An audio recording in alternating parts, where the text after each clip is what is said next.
Welcome to the Explainer. Today we're going to dig into a text that's almost 3,000 years old to tackle one of the biggest questions there is. What is the point of it all? Right from the get-go, the book of Ecclesiastes hits you with this incredibly dramatic line. It really sets the stage for what's to come, which is this deep, philosophical journey into the very nature of our existence. Now, to understand this quest, we have to get our heads around this one central concept, hevel. You might see it translated as meaningless or vanity, but it literally means smoke or vapor. Think about it. Smoke is real, it's beautiful even, but it's also impossible to hold on to, it's fleeting, confusing. That's the problem this book is setting out to explore. So who's our guide through this riddle? Well, we have a figure known as Kohelet, which means the teacher or maybe the one who gathers people together. And this isn't just some random philosopher. No, Kohelet is presented as this super wise, incredibly powerful king. Most people think it's Solomon. He's got unlimited resources, endless wisdom, all the power you could imagine, which makes him the perfect person to conduct this massive life-or-death investigation into the meaning of life. And he boils his entire search down to this one powerful question. He's looking for yitron. Now, this isn't just about profit in the money sense. He's using this word to mean something much bigger, a lasting, ultimate value, a real answer to this whole problem of hevel. Okay, so the question is on the table. And with that, Kohelet kicks off his great experiment. He starts this systematic search for yitron, and believe me, he leaves no stone unturned.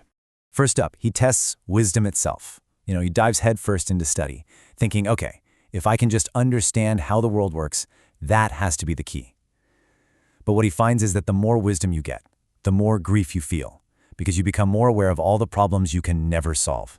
So he completely pivots. He goes in a total opposite direction, pleasure. He denies himself absolutely nothing.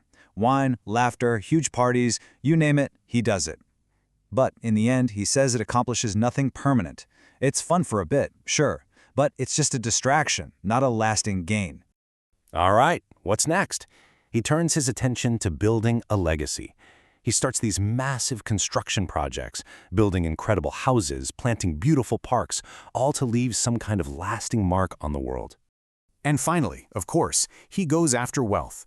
He gathers more silver, more gold, more treasures than anyone in Jerusalem before him. He becomes, without a doubt, the richest person alive.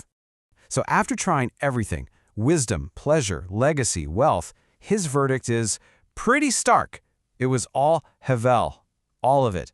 He says it was like chasing the wind. He found zero yitron, no lasting gain anywhere. This total failure in his experiment leads Kohelet to a pretty sobering realization. This is the moment his whole journey just slams into a wall. He looks around and sees that, yeah, wisdom is better than being a fool in your day-to-day life. It's like walking in the light instead of darkness. But, and this is a huge but, in the end, it doesn't matter. The wise person and the fool, they share the exact same final destination. One. Just one. One single fate is waiting for all of them. Death. It's the great equalizer. It levels every single achievement, every pleasure, and every last ounce of wisdom. And this realization just fills him with frustration. I mean, what's the point of working so hard to be wise if your fate is exactly the same as a fool's, and you're both just going to be forgotten anyway? But here's the twist. It's right here, from this point of almost complete despair, that Kohelet stumbles upon an answer. It's surprisingly simple, incredibly profound, and it's definitely not the one he was looking for. He basically says, since that ultimate lasting gain, that yitron, is completely out of reach, the best thing a person can do is to stop chasing the wind. Instead, we should embrace the simple everyday gifts that are right there in front of us. And this becomes a person's halak. It's their allotted portion in life. See, it's not the grand solution he was searching for. It's the contentment you can find right here, right now. Enjoying a good meal, finding satisfaction in your work, spending time with people you care about. So, after all that, what is the big takeaway from this ancient quest for meaning under the sun? Well, this whole journey teaches us that real wisdom isn't about figuring out life's grand cosmic puzzle.